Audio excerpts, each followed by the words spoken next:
Welcome to another episode of Rubbing is Racing. I am your host, Mr. CJ Sports. You can follow me at CJ Sports 1. You can follow the 110 Nation at 110 Nation.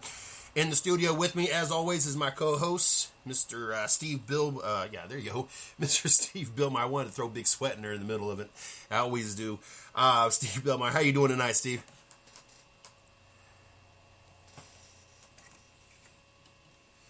Oh my goodness! What another fun weekend! And then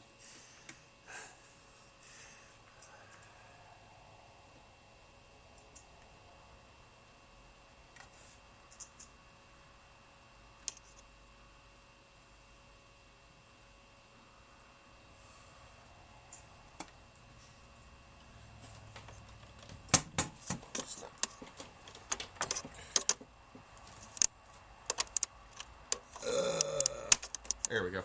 Much better. I didn't have us all the way plugged in. I guys on that, and I apologize to all those that tried to catch us last week. I forgot to do the same thing last week, but unfortunately, last week I didn't catch it until the show was over with. So for those that tried to catch last week's show, which I really, really hate the fact that I had to do this because Steve and myself, we talked about a lot of great things, and even though it was an off weekend, we had a fun time doing it. But unfortunately, where I did not plug one cable in, you could only hear one side of the story, one side of the show. So I ended up having to delete the show because you could just hear me talk and then silence, and then me talk and then silence, and then me talk and silence. So I do apologize all those that did catch it live before you finally gave up on the show, and then I apologize for those that were looking for the show. But that was the reason why the show was deleted, was because I accidentally forgot to plug in one simple cable, and so you couldn't hear Steve at all throughout the whole show. Just wasn't a good week for our shows. No, it was one thing after another. The same thing happened last night for the Dirt Talk Hour. Damien got caught up on the lake or the pond or wherever he was at, and ended up drifting off like 2 miles or something. Anyway, they were running about 4 hours behind, so he didn't get back till the very end of the show. And one of the guests didn't end up calling in, so it was one of those weeks for everybody last week. So, well, we'll start fresh now. There we go. Martinsville, always a fun track. I had the opportunity to go a couple years ago when Dale Jr. finally got his grandfather clock. And, I talk about this all the time. I am not by any stretch of the imagination a Dale Jr. fan, and anybody that's ever listened to any show I've been on knows my exact feelings of Dale Jr. But when it comes to post-race interview and having the opportunity to be in the media center after he won Martinsville a couple falls ago, that was by far the best time I ever had in the media center by anybody being in there, and it just happened to be Martinsville, the track that he happened to win. But that right there makes him, if that's the only thing I like about Dale Jr., it's his post-race interview, then so be it. I enjoyed myself there. But a great track, kind of cool on the East Coast this weekend. Obviously that played a little bit of factor into them being able to lay down rubber on the track, as it seemed like the track just really never got warm enough. And I know they talked about that a few times for the rubber to get laid down. How difficult does that make it for the drivers when that rubber's not laying down like they need to get that grip? Well, you lose a lot of the grip factor when the track doesn't rubber in like that. Definitely rubber making contact with rubber, and both of them being hot in temperature, that promotes traction a lot better than rubber against concrete. So, you get a lot better grip. It's the same thing as, really changing to a softer compound tire. And it was the same tire they ran previous races at Martinsville. Goodyear didn't change the tire or the compound or anything. But I guess the only thing you can attribute it to is the cool temperatures that kept the track from rubbering in. But, they adjust for it. They've got, situations like that they've already ran through mock mock-ups of them and everything, so they have an idea of what they can do to fix that. One of the things I found was pretty interesting. They had a camera mounted on Clint Boyer's car where you could see the left rear suspension and everything. Mm-hmm. And it showed that they had a spring rubber already in the left rear spring and another spring rubber hanging by a wire tie to the spring that they could shove in if they needed to. And sure enough, later on in a pit stop, the tire changer put it in, and you actually could see how quick an adjustment it is. But it's a great adjustment, really. It's a good adjustment tool to have. So they're set up for any kind of adjustments they need to make, and it's just the opportunity to make them. Same thing with Kyle Busch. He didn't like the way his car was turning in the corner. So he changed one of the shock packers on the right front, and the car suddenly came alive, started cutting better, and you know how that ended up. And talk about that camera, I thought another interesting thing was to see when they showed, I want to say it was going into that first round of pit stops, right before then they showed somebody's tire, I don't know if it was a 15 car or not, but how it had worn, and you could see the inside of the tire had worn a lot, and a lot of it had to do, I think they talked about the camber or whatever it's called. But I thought that was interesting as well when they showed that video footage, and you could see the way that tire had worn. Yeah, that was Clint Boyer's car too, and that was on the first of the race. The first good green flag run, and they would show the car going down the straightaway, and you're looking at that tire, and you can actually see it was the right rear tire. You could actually see the negative camber in it, the way the top of the tire was farther toward the center of the car than the part that was the footprint on the track. And you could see the white line on the inside edge of the tire where it had worn all the rubber away, and that was the cording that holds the tire together and everything. So really, he got lucky that he got a caution when he did, but that tire wasn't going to last a whole lot longer. No. And looking at the top 10, we've seen some names up in the top 10 that we've not seen a lot of lately. Do you think that's a possibility between the combination of the rubber not being laid down that they were expecting to because possibly the track temperature, whatever the case was, and this downforce package and the car's handling different? Is that a possible reason why we seen AJ finish second, Kyle Larson finally making it back in the top 10, Brian Vickers in the top 10? I mean, some names that we hadn't seen in a while kind of merge up front. And I don't know if it was just, the drivers having the difficulties with that combination of the package and the tires, or if it was just one of those weekends that, some teams just happen to show up and kind of show up finally, or is that a possibility, or it was just one of those weekends? Well, a lot of people don't believe it because Martinsville's the slowest track, but aerodynamics still come into play there. Mm-hmm. You put a smaller spoiler on the rear of the car, you're running 60 mile an hour, it's still creating downforce on the rear, but not as much as the spoiler you had last year.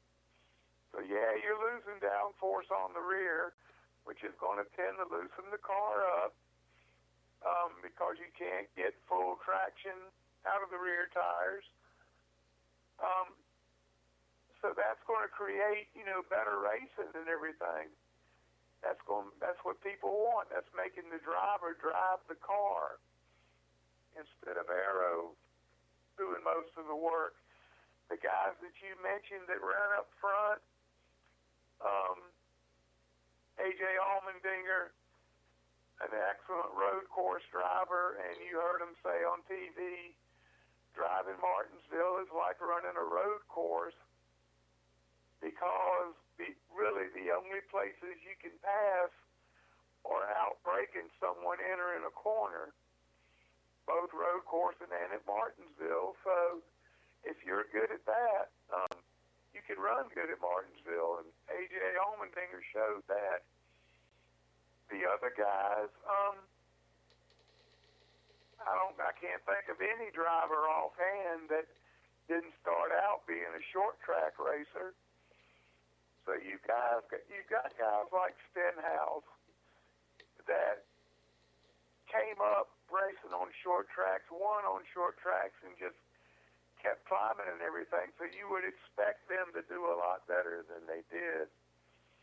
The only one I could think of that didn't was Danica Patrick, and she had a real good run during most of the race. I think she faded toward the end, though. Yeah, she ended up finishing 16th. I think I seen her as high as 13th. She might have got higher than that. I can't remember.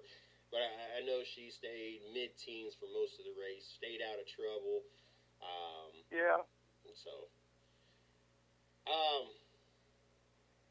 I think that in the Kyle Busch story, which we're going to talk about in a little bit here, kind of dominated the after the race talks. But talk about A.J. Allmendinger. I thought his head was going to explode in that post race interview. I think that it's been so long that he has had the opportunity to be interviewed and be on TV. I don't think he knew what direction to go to. The excitement of the fact that things are looking up over there for the JTG team, or the throwing out the sponsors, or it just remembering who's now still part of the team and the new pieces that got included to the team to get them where they're at. He was rather entertaining to watch in his post race interview. Yeah, he was. The thing I'm wondering about is what's going to happen in Texas. Is he going to go down there? He's going to have a ton of confidence after his run this weekend. So is he going to be overconfident and make a mistake maybe in practice or something, mess the car up, and have to go to a backup, shoot himself in the foot, so to speak? Or is it going to make him really get up on the wheel and drive that car in Texas and make another charge to the front? That's going to be one of the storylines I'm going to be watching this weekend. You, being someone who's been around the sport a while, and we talked about, and this is the only reason I'm asking, because we talked about the fact that Chase Elliott and Ryan Blaney, yeah, it's nice to talk about him, and yes, they're having good seasons so far, but we also contribute a lot of that to the fact that one drives for Hendrick Motorsports and the other one basically drives for Penske. If either one of them would have finished in the top 10, which would have been more impressive to you? A.J. Allmendinger, second place with a single car, low-funded team that don't really get a lot of talk. I don't think we really talk about A.J. except for after he won the road course, 2 seasons ago, that got him into the chase. And then, of course, the unfortunate drug test. I think that's really all we talk about when we talk about A.J. anymore. Or if one of those rookies would have finished in the top 10 at Martinsville, but on Hendrick Motorsports or basically Penske, would it have been more impressive just with Allmendinger and where he finished, even if a rookie would have finished in the same spot? One of those two rookies, anyway. No, Allmendinger would have been top story either way. It wouldn't have all been impressive for Chase Elliott to finish in the top 10. That's pretty much all Chase's run, up until he got up here in the upper tiers of NASCAR with short track. So, seeing him finish in the top 10 in the top equipment coming out of Hendrick Motorsports, plus having Jimmy Johnson, who's a master at that track, Junior, who won the last race there, and Casey Kane, who can run at that track. You got those three you can go to talk about problems you have driving, to talk about different lines and stuff. So, Chase Elliott finishing in the top 10 wouldn't have impressed me, and pretty much Ryan Blaney is the same way, top tier equipment, all the engineering and advice he needs, all that coming from Penske, plus the experience of the Wood brothers. It would have been more newsworthy for the fact that the Wood brothers were running Martinsville for the first time in who knows how many years. And it's probably closest to their home track, so that would have generated more interest than Chase Elliott, but not A.J. Allmendinger. And for those that don't know, Ryan Blaney ended up finishing 19th. Chase Elliott ended up finishing 20th. It was just all hypothetical on that. And speaking of confidence and whether or not we'll have too much confidence, one of the drivers we had to talk about on last week's show that unfortunately nobody got to hurt here. We had our surprises for the first 5 races before the break, and then our disappointment. And one of the names we brought up, I was going to shoot for Kyle Larson. You went with the whole team because Jamie Mack hadn't been performing the way that we expected, especially how far he made it in the chase. Kyle Larson finishes third. Out of these two drivers that found themselves up front, finishing second and third, which one of these two drivers should have the confidence, and which driver is more likely going to be overconfident going into this next race? Kyle Larson will definitely be confident if he finished third on a track that is not his strong suit. Mm-hmm. He's used to running the cushion up high on a bank track with a long, with sweeping turns where he can really muscle through the corners, and it takes a lot of finesse to get through the corners at Martinsville. So that was definitely a confidence booster in the fact that he's realizing, he's adapting to what sprint car racing is all about, and he's, picking up the experience he needs, and that should push him back to Texas, which is more his style, maybe more his comfort level. Jamie Mack, I don't know what's wrong on that side of Chip Ganassi racing. It's kind of like it doesn't matter what kind of track you go to, he's just underperforming. Texas, he needs a good run. He can run good at a track like Texas. Next month, when it gets to 2 weeks at Charlotte and then Dover, I think those 3 weeks are really going to tell the tale. He's won at Charlotte. He's run good at Dover. And if he doesn't produce there, he might not make it to the end of the season. Who knows? Now, Kyle Busch led 352 out of the 500 laps. I knew he led quite a few laps, but did it seem that it was that dominating of a race? Usually when we talk about Kyle Busch leading a lot of laps, usually it's a boring Kyle Busch dominates the race. And 352 laps, that's a lot of laps out of 500. It just doesn't seem like it was that dominating of a race. It seemed, I don't know, maybe it's just me and there's just so much going on, and the fact that it's such a short track, it just didn't seem like it. Was it boring to you, or seem like it was dominated by Kyle Busch? I mean, it didn't seem that way to me. The impression I got there at the end of the race, last 30, 40 laps or so, he was constantly 0.6 of a second ahead of A.J. Allmendinger. Mm-hmm. Just constantly lap after lap after lap, which means, number one, he's hitting his marks perfectly. He's dry. He's on a rail, and he's running about the best race you can run, and he's consistent, which makes him that much better. But it didn't seem like he was dominating, but it didn't seem like to me he was pushing the car either.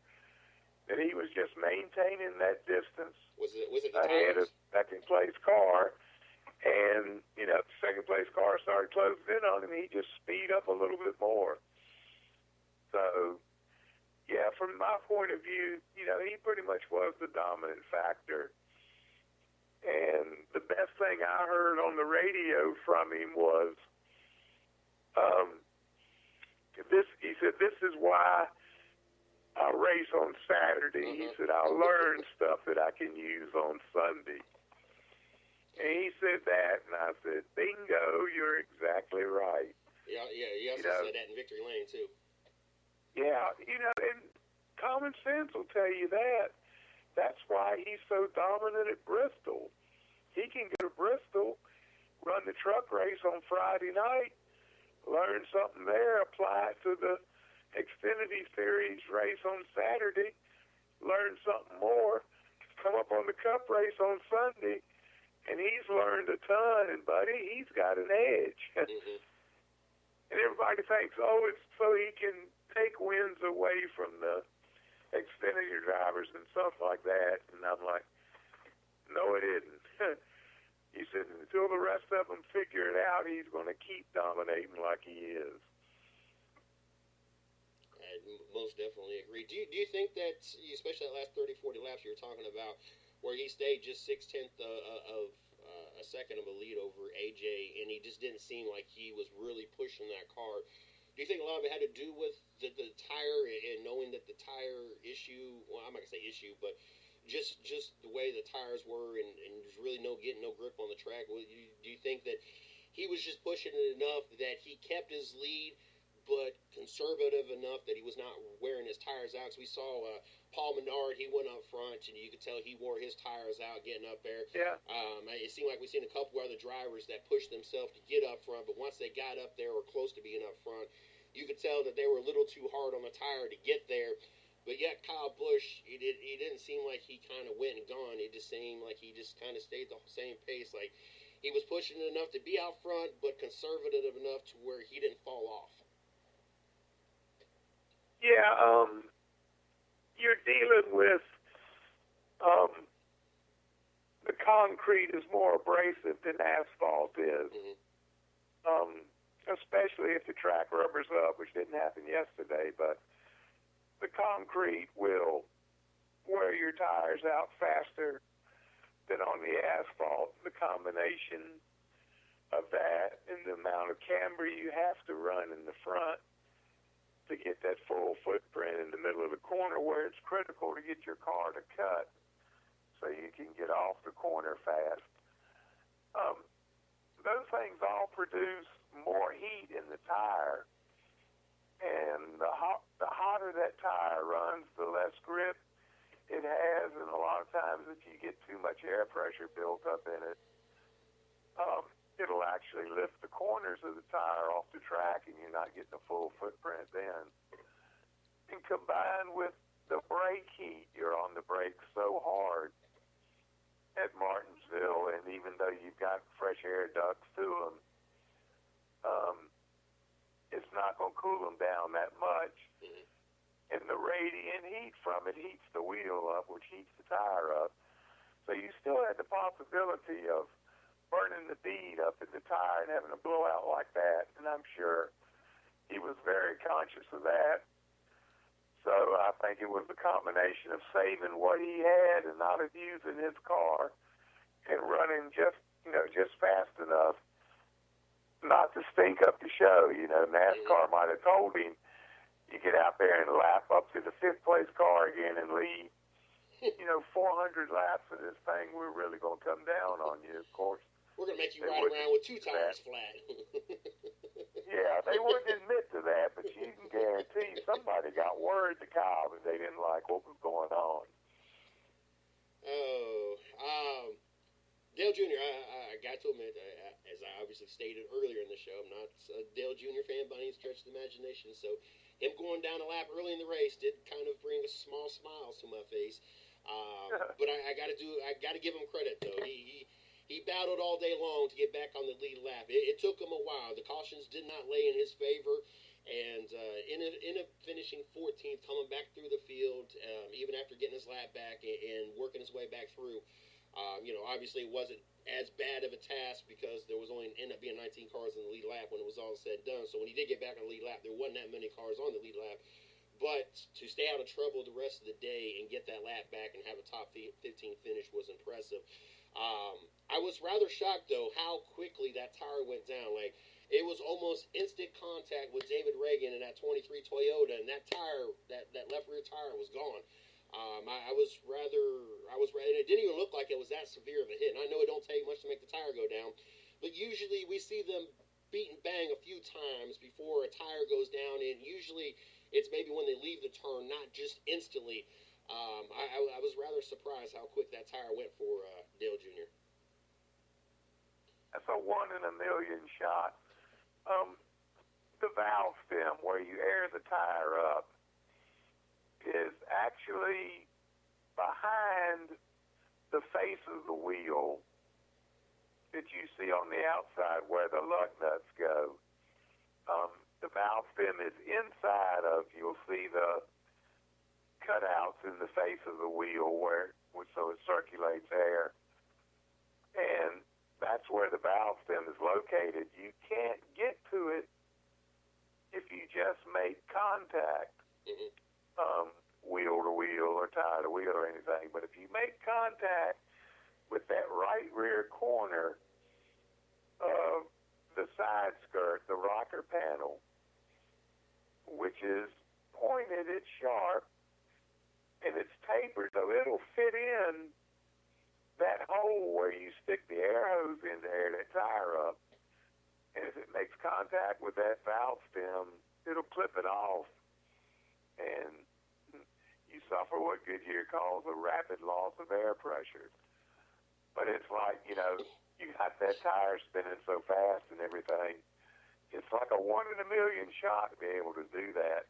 But that's the only way I can think of that got that tire down like that and turned him so quick. That was quick. I was just like, wow. I know this is not getting a lot of talk, and so I want to put this out there because I know there's not all 4 cars in the top 10, but the kind of season, one, going into the season and finding out Tony Stewart and the injury, but 2, it seems like the last couple years it's been sporadic. 2 cars would do good here, or 2 cars would do good there. Yeah. And a lot of it's not been the 10 and 14.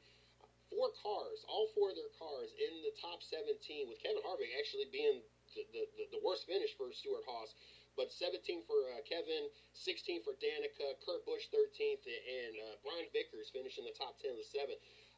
That's, to me, a really impressive day for Stewart Haas, and possibly a move in the right direction to see all these teams. Yes, nobody had a stellar performance, but to see all four cars be consistently good and out there and all finishing on the lead lap, I think that was a good day for Stewart Haas. It was a bit of a shake-up in the normal rank of things, and that's going to do big-time things for Stewart Haas, shaking their attitudes up and everything. You got Kevin Harvick, who's used to being the dominant driver and the higher finishing driver, and he comes up short. Yesterday he's the lowest finishing driver. You got Kurt Busch, who ran good there last year. He's proven that he can run good at that track, having another good solid run, bringing his car home in one piece and, helping himself out there. Danica, to me, had a real good day, even though her finishing position didn't show it. She ran good. She raced quite a few cars and raced them clean, so that's always a plus for her.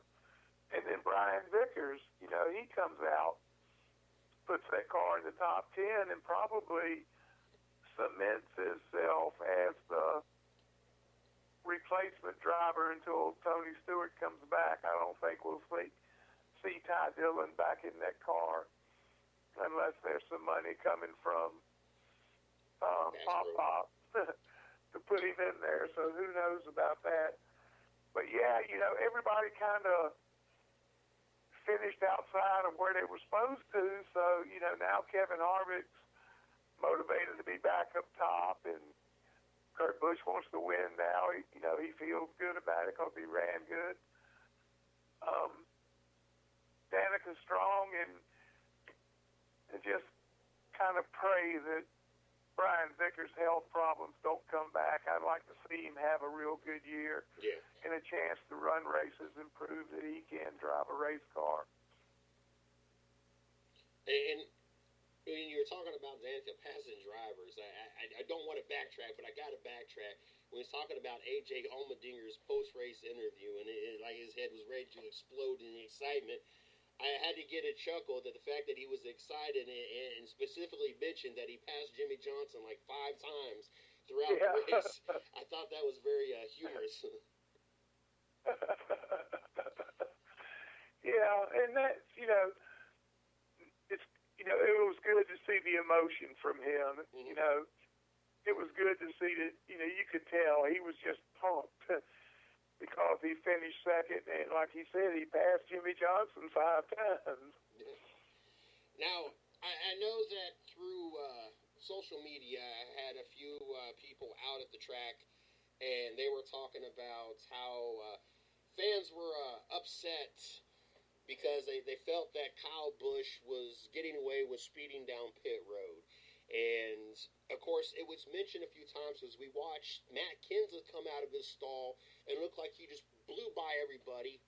And then we watched Kyle Busch have the same kind of effect. And I'm going to break down what I thought the rule was, and then I'm going to explain what I think I understand what the rule is now, and maybe you can clarify it to me, because it looks kind of, I don't know, that Martinsville kind of made me look at things a little bit different when it came down to the pit rule speeding the rule.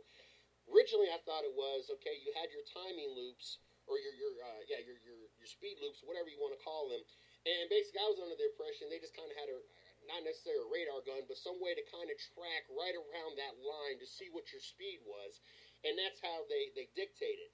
Now I'm kind of more of under the understanding you have a certain amount of time to go from one line to the next line.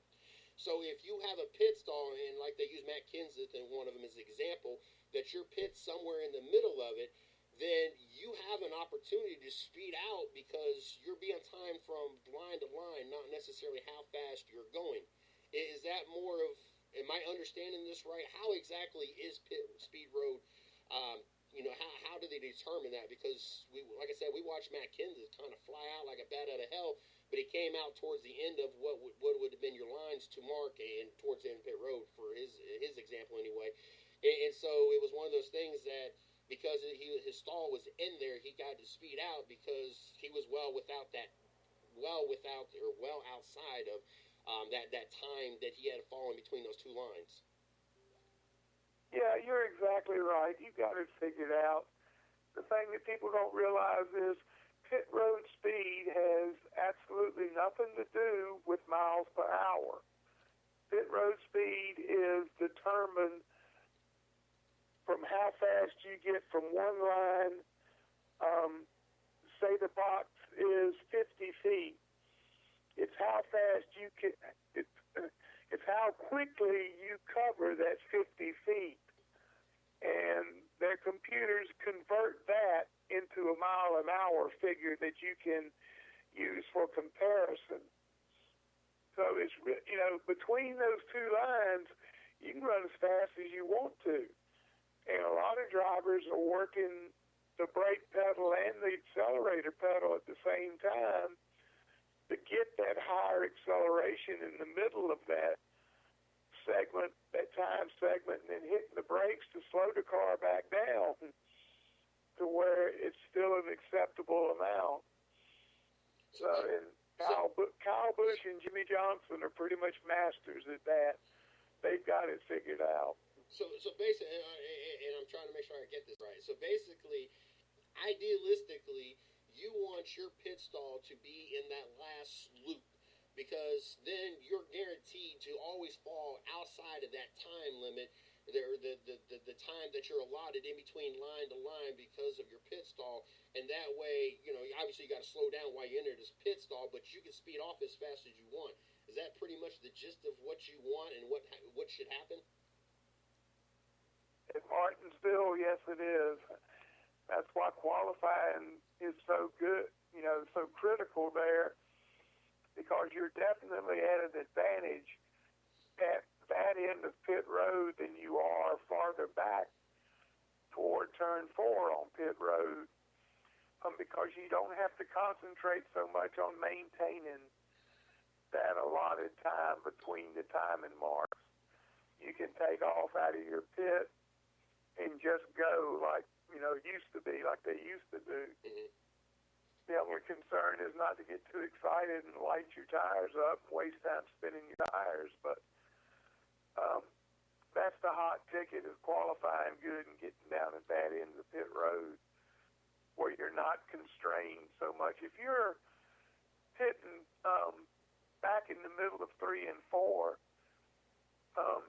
and you jump out of your pit, well, then you got to crawl 30 miles an hour all the way around pit road till you get to that last timing line, and then you take off. Where if you're down at the other end coming out of turn 2 on pit road, it's just get up and go from right there. I know. I just know I was watching this pit stops, and I know that we watched Matt Kenseth just come flying out one of the times, and like I said, I seen it. People complaining on Facebook, and people talking about people at the track complaining about it, and obviously everybody had their own interpretation of how it was gauged. I knew that there wasn't an actual miles per hour, but like I said, I thought it was. They just had something out there that kind of geared, how fast you were going for, say, and just how I took it. Then once I watched this race, I'm like, hold on, there's more to this. I'm missing something here, and listening to them talk about it,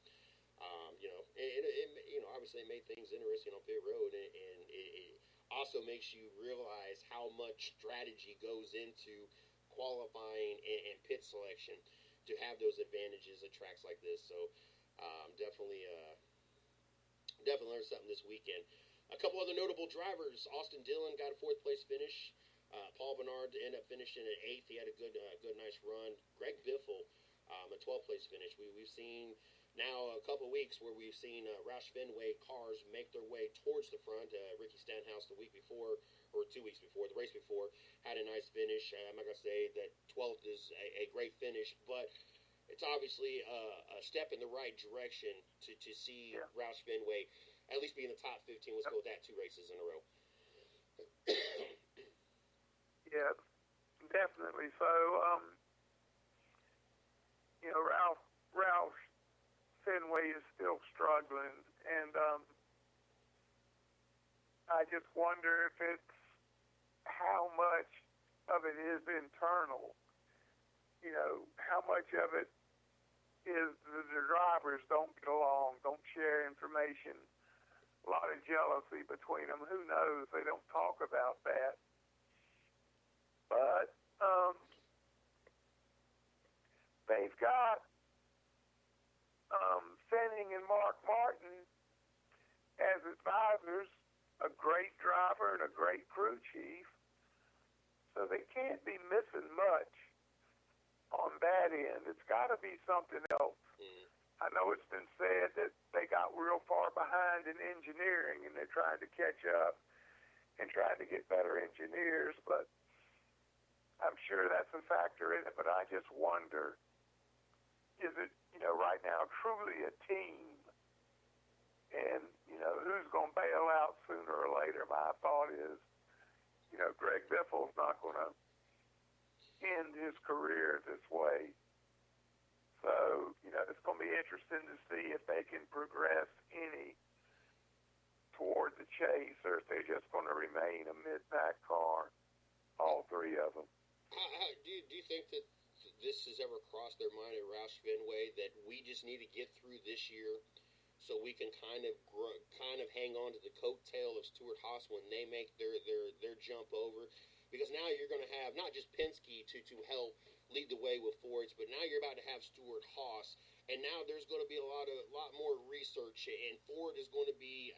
I think Ford's probably going to step up their game. Well, there's not going to be probably. They're going to have to step up their game and make more cars that are productive out there. Other than really all you got is the 2 Penske cars that are really doing anything when it comes to Ford. Do you think this is one of these years, just kind of like Clint Boyer, just kind of hanging there, making turning his laps, doing his time until an opportunity opens up at Stewart-Haas? Is this one of those years that Roush Fenway is just kind of hanging around Trying to find pieces and trying to make things work, but more focused on where the direction forward is and where the direction of their competition is going to go once Stewart Haas makes their leap over, and now you got two powerhouse teams to kind of help you get into the right direction. I think the just wait till next year sentiment was probably last year, and they were hoping to improve this year, and they haven't. So that's got to be knocking them back a bit. The big thing to me is when Stewart Haas switches over to Ford, yeah, there's going to be a sharing of information between the three teams, but, Penske's going to lead it, and Penske's going to give everything they've got within reason to Stewart Haas. And I don't think Roush is going to get that same deal. I think Roush, they might turn out to be the Casey Kane of that deal, where they really don't get any respect. That it's going to be, Penske and Stewart Haas and Wood Brothers are going to be the big four teams, maybe Richard Petty Motorsports, but Roush would be back on the level of Richard Petty Motorsports. So I don't know if it's going to, help their situation or not. I don't see a lot of help coming from it. But I could be wrong, but I doubt it. I'm also wondering how the chemistry is going to work between Penske and Stewart Haas. As Kevin Harvick's never shied away of not being a big fan of Logano or Keselowski, and how well that those two teams are actually going to work together. That ought to be a fun thing. Yeah, definitely so. There is some animosity there for sure, and Kevin Harvick's not known for holding his tongue or hiding his emotions. So I just think, it'll be, they're not going to speak to each other in the garage or trade secrets. And on the track, it'll pretty much be no quarter asked, no quarter given. They'll race each other just like they race each other this year. I don't think that's going to change. I got two more topics that I want to jump into, and then I want you to put out anything that you had notable for this weekend. The first thing, which I am assuming every NASCAR fan at this point has seen, is the Kyle Busch sitting in traffic fan signature, whatever you want to call it. I thought this was really cool. And for those that don't like Kyle Busch, this video is one of those videos that you had to say, you know what, I might not like this driver, but what he just did for that fan and made that fan's day, especially sitting in traffic, thumbs up. And you don't see that often by athletes. I don't even know if I've ever seen that, and I know I've not heard of it either, but I'm not saying it don't happen. There's a lot of things that I don't see or hear, and now that we have social media and stuff, and now it's a little bit more common to see and hear this stuff, but I've not heard of really too many drivers sitting in traffic and, happens to see a fan of his with his, the M&M's hat on and yell at him, and of course the fan didn't even pay attention at first and then realized who was haying her, and just seeing that video, and I'm assuming that was his wife in the car, that video recorded, but regardless if you're a Kyle Busch fan or not, you had to have respect of what he did for that fan and how he made that fan's day sitting there in traffic. Kyle Busch is a lot like Tony Stewart. They don't advertise the stuff they do for charities and foundations and what their foundations do and stuff. Mm-hmm. But if you get out and dig some, you'll find out that these two guys support a ton of charities and foundations. They really give back. And, but people see the public persona and they think, Kyle Busch is a butthole and, Tony Stewart's this and that. And yeah, that's the image they got, but that's a public persona. That's not truly who they are. Um, like Tim Richmond is a good example.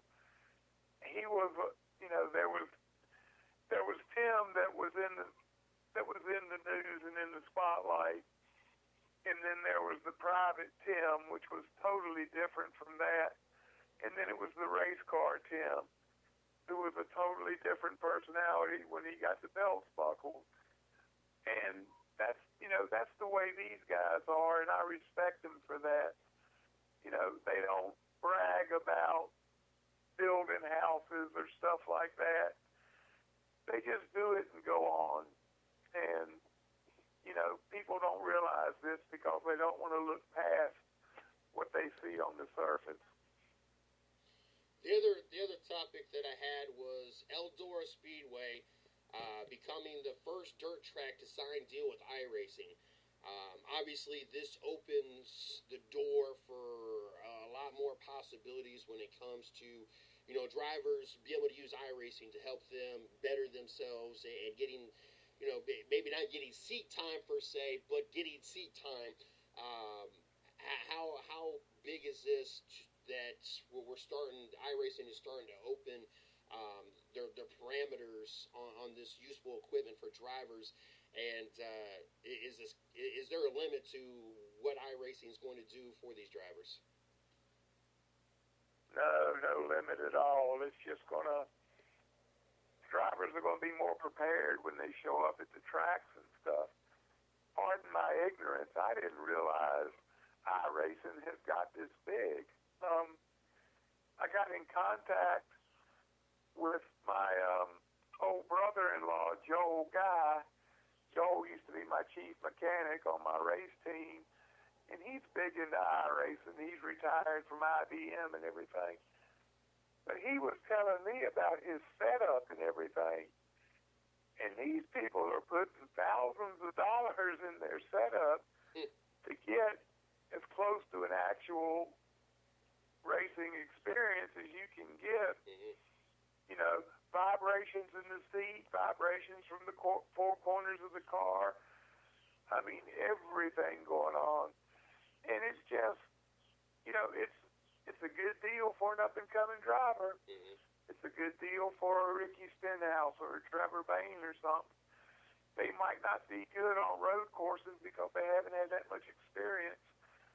But in their mind, they can learn, all right, turn one is this turn, and then I go turn two, so they're not so much surprised or trying to figure out how to go through the corner. They've already got that done.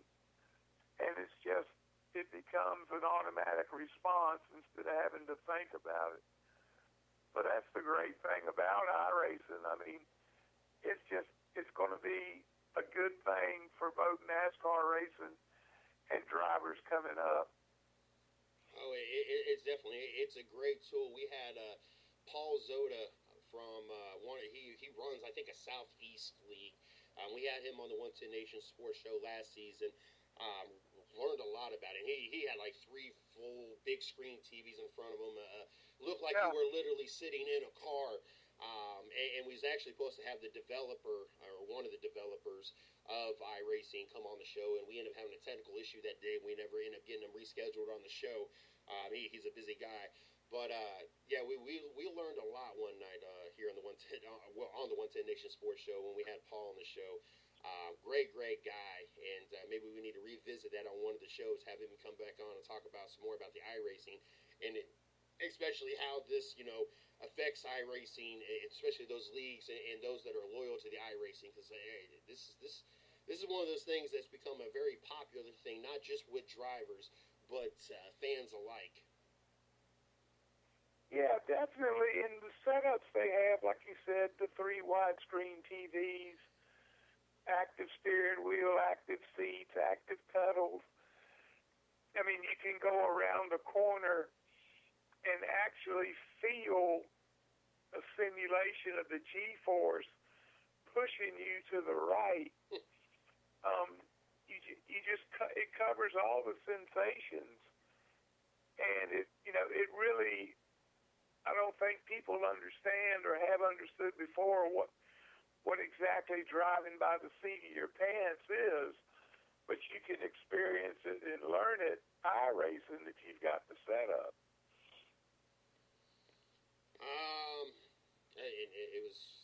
It was phenomenal to learn about that. What other topics I had? I know I didn't jump into the truck race. I know Kyle Busch won the race, took him home 2 o'clocks. I didn't get to see the truck race. It's kind of why I didn't go into that direction. If you did talk about anything that you want to throw out about that race and throw out any other topics that I might have overlooked that you felt was something noteworthy to talk about tonight. Well, a lot of people are bitching and complaining, he's killing the Xfinity series. He shouldn't be allowed to run in the Xfinity, yada, yada, yada, yada. But nobody got in an uproar when the Yankees in the 60s were winning all the World Series. Nobody said, well, hey, they shouldn't be able to play for the World Series. They're so much better and their payroll is so much bigger than the other teams. You don't get penalized for being successful. Mm-hmm. So, why even say that, and why even comment on it? Have you ever heard another Xfinity driver or another Camping World Truck Series driver complaining about the Cup racers running in their series? Has any of them ever complained? No, it's only the fans that are complaining. And I think, the drivers, I think they realize, it puts us at a disadvantage, but it is an advantage to learn from these guys and maybe pick up something. Mm-hmm. You got to look at the fact that, Kyle Busch races pretty much as he can, not so much now because he's a wife and father. I mean, not a wife. He's a husband and a father. But, he races when he can, and he tries to learn something every race. And that's something that any of the teams can do. You don't have to be a top-notch Cup driver to do that. You can be 30th in points in the Xfinity Series and still get out there and learn stuff and apply it the next time you come and everything.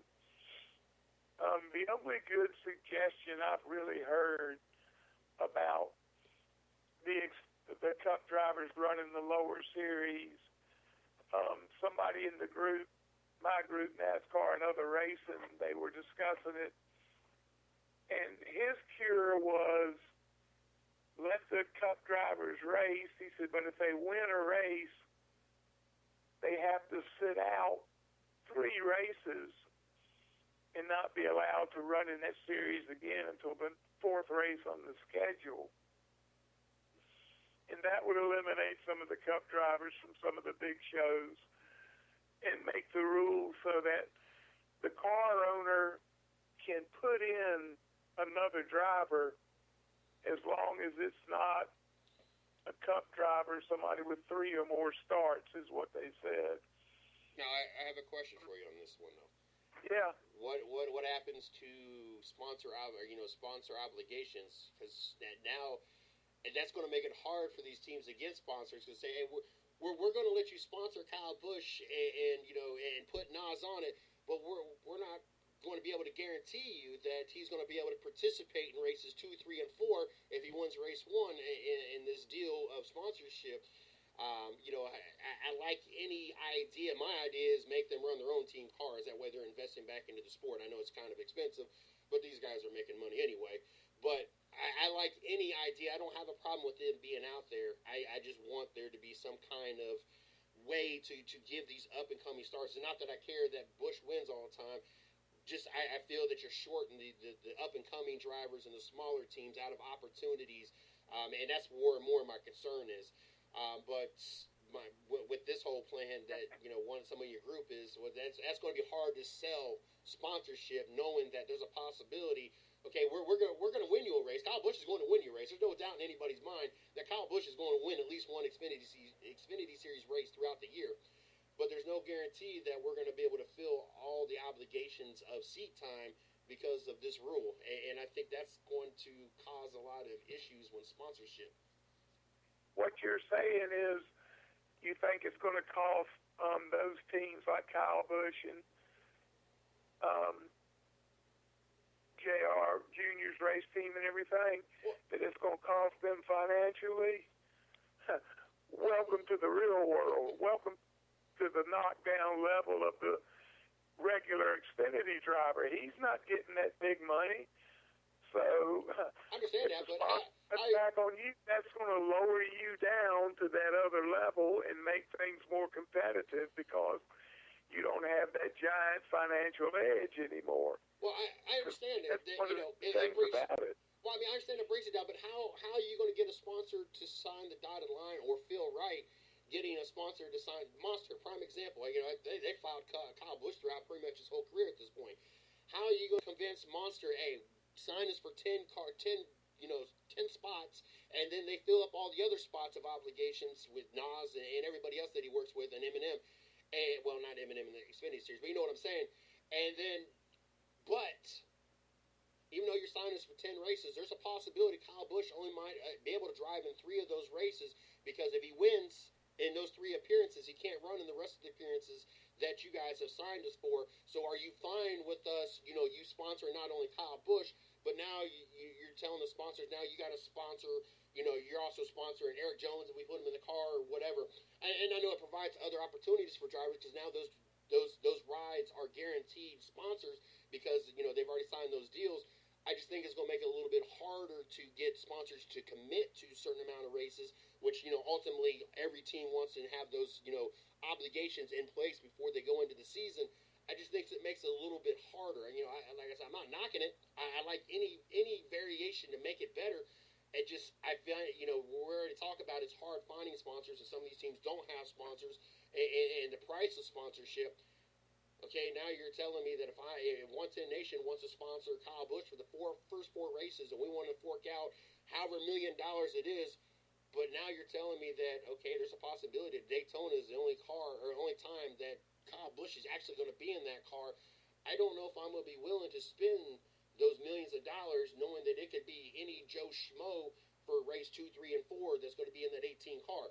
Now, I mean, obviously Joe Gibbs Racing is going to be probably somebody top tier, but my bang for the buck, I'm wanting Kyle Busch every race I sponsor because, one, I follow, and we have a relationship, but 2, I want my car, I want the 110 Nation to be out front for 4 races that I sponsor, So I don't know. As much as I like these ideas, I just find it is going to, I just see this, that's going to be just a difficulty to lock in sponsorships, not only for Joe Gibbs Racing, but for Junior's Motorsports when you have, Junior in it or Kevin Harvick in it, which ain't a big deal for them because they don't do as many, as many races.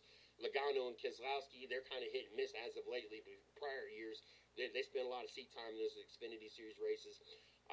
Obviously this is mostly going to affect Kyle Busch, I guess, really out of anybody right now at this point.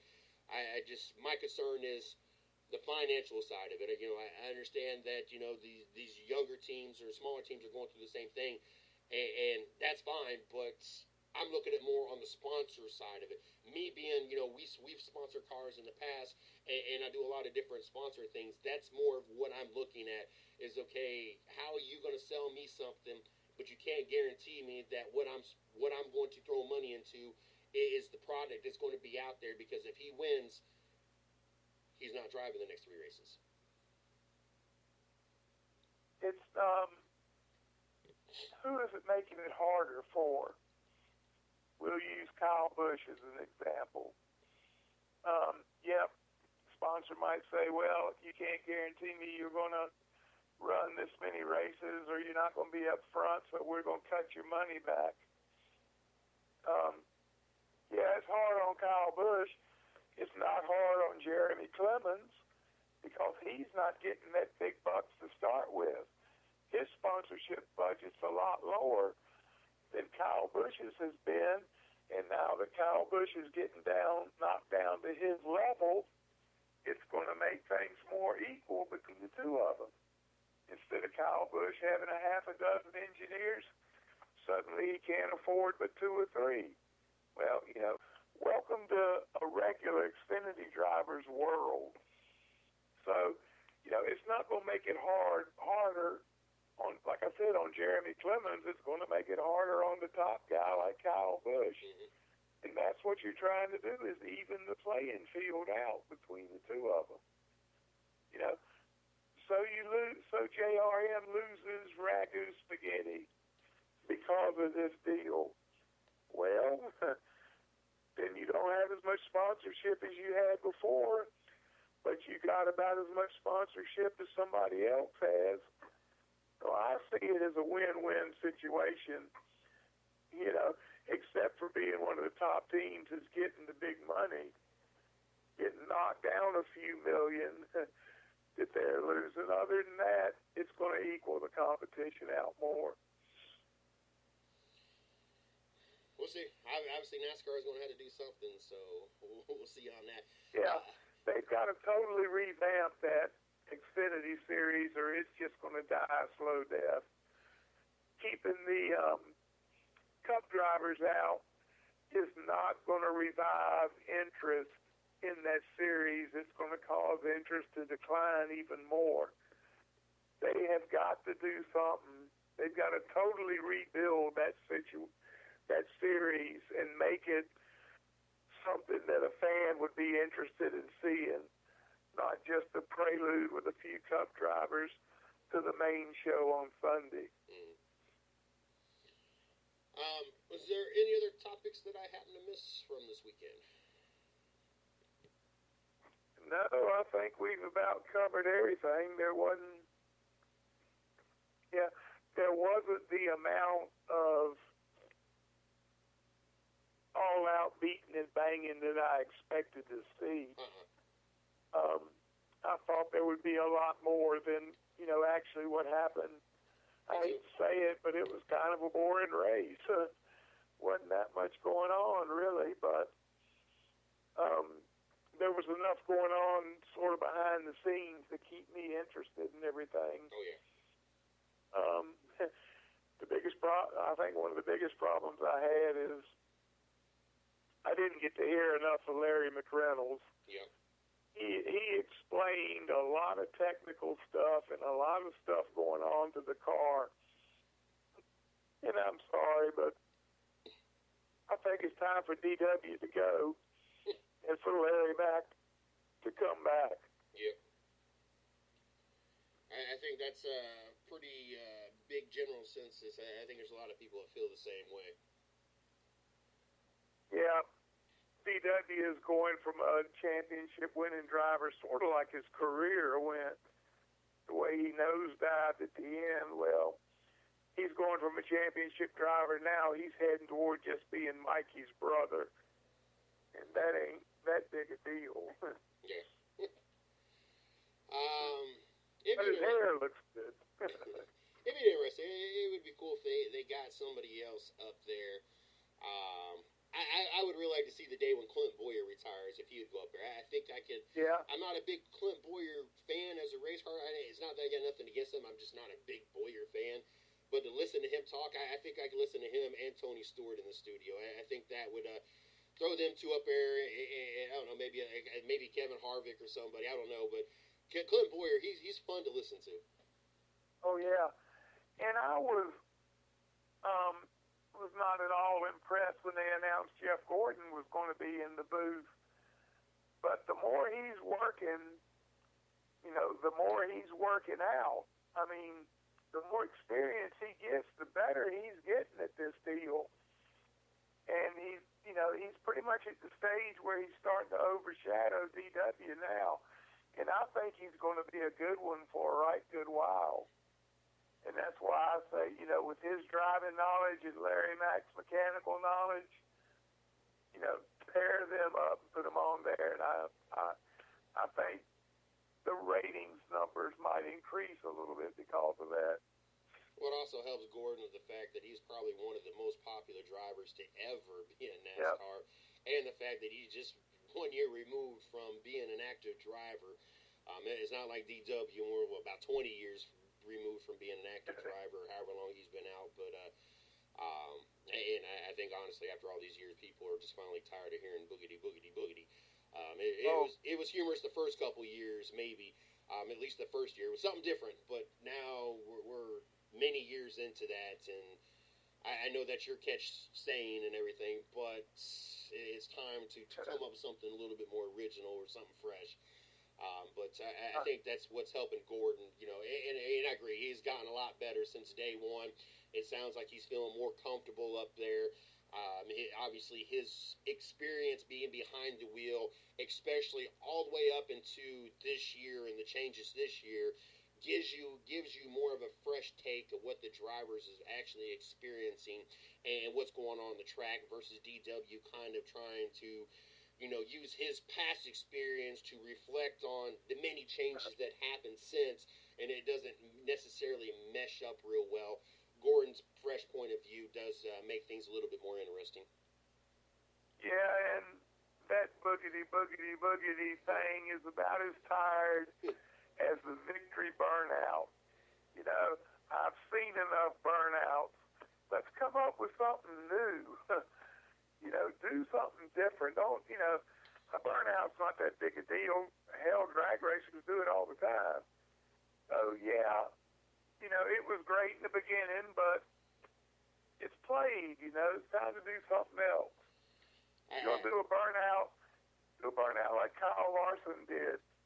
Both arms out the window holding the steering wheel. Yeah, that's how you do a burnout. And but, NASCAR kind of frowned on that. Yeah. That's a burnout. That's a good way to do one. But, just lighten the tires up. I'm tired of seeing it. Go on to something else. Climb the fence. There's... I like it when Carl Edwards wins. Yes. He does the backflip. Then he goes to get the flag, and he just goes on through the gate and gets up there in the grandstands and, rubs shoulders and elbows and pats on the back with the fans. And that's great for the sport. Does a lot more for it than a damn burnout does. Non-active, Alan Kwiecki, Pollock Lap, I think by far it sticks in my mind as my favorite. Active driver, I'm not a fan of Keselowski's burnout, but being prior military, the fact that he gets the flag, he does the flag thing, and then he donates the proceeds from the flags to the military, gives me a lot of respect for Keselowski, regardless if I like him as a driver or not. But my favorite still to this point right now that on active driver is Kyle Busch's taking a bow, because regardless with the fans thing, taking the bow is pretty much saying, all you booing, F you, I won the race. How do you like me now? Is basically what I get from the bow. And so I get a kick out of every time I see him take that bow. Yeah, the bow is like the finger that NASCAR can't regulate. It's his way of giving the crowd the finger, but doing it, where it doesn't rub it in NASCAR's face. I'm impressed with it, too. And you notice he never takes his helmet off for it. You never know when a beer can might come sailing out of the grandstand. Thursday nights. Let them know what's going on Thursday. I don't know if you got anybody booked or not, but at least let them know where to be, what to expect. Then also Facebook group. All right, Thursday night right here on the 110 Nation Sports Radio Network. It's my favorite show, Racing with Big Sweat. We concentrate on local short track racing in the South. Everybody kicks off their season usually the first weekend in April. So it'll be happening. I've got one guest confirmed, young man named Jason York, who's a North Carolina late model driver, and he's a hell of a guy, too. I'm going to get him on and try to get his crew chief, Tony Fisher, who's an old friend of mine, on at the same time. And we're lining up another one. You want to get in touch with me on Facebook at my group, and unless I'm sick, I'm on with NASCAR and other racing. Our 2-year anniversary is going to roll up in 2 weeks. and we're going to have about 7,000 members then. So we've done pretty good in the 2 years, and the reason we do is word of mouth. People know that we've got a good group. We're a very clean-cut, family-oriented group, but we do put up with a lot of great and intelligent conversations in our race threads. For the televised races are second to none, so come join us and join the fun and learn something at NASCAR and other racing. And at Twitter, if you want to find me, I'm at Big Sweat, the NASCAR Heartbreaker and Home Wrecker. I'm not on Twitter very much, but I try to get on there some now, so check me out. You can find me at CJ Sports 1 on Twitter. You can find the 110 Nation at 110 Nation.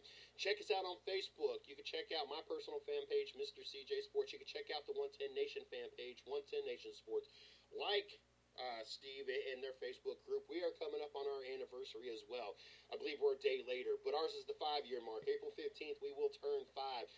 We would like to hit 1,000 likes by then. We got a lot of work to do to make that happen, but we like to hit that. We got some goodies to give away if we can hit it. So if you've not liked us, go over and like us. If you have liked us, share with a friend. Everybody has a friend that likes sports. I don't care who you are.